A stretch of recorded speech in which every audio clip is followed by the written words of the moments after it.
Okay, magandang gabi sa lahat.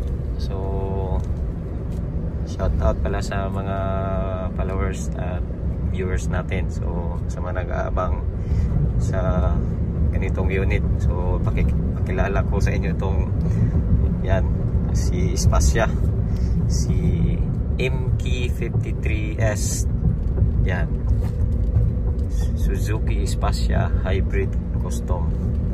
So, sa ganitong unit, dami na talagang specs na nangyayari sa unit na to. So, kung ano yung specs ng Land Cruiser, yun din yung specs niya. So, may auto high beam siya, at saka may ano yung tawag yan, yung nakikita nyo lang line. So, pag maglampas ka dyan, mag-alarm siya. So, tayo natin dito. So, napakaganda ng unit na to talaga. Ang layo mo, parang nag-drive ka ng Hilux.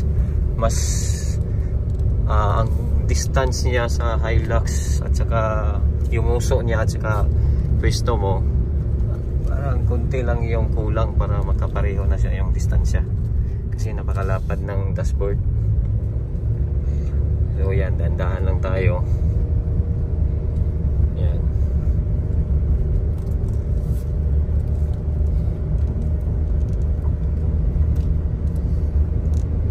So meron siyang auto shut off, yung automatic shutdown siya.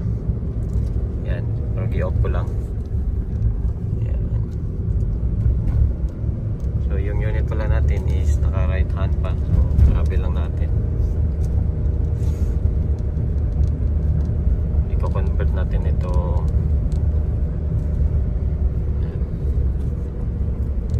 Yan na, kita nyo, nag-auto high beam siya.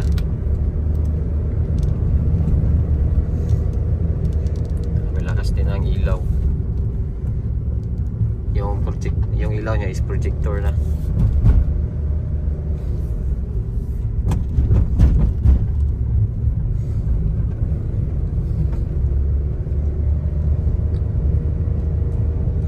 Yan.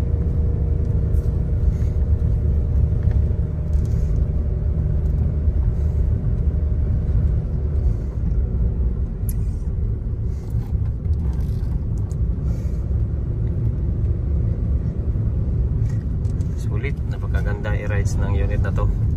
Promise. Sulit talaga siya. Ganda.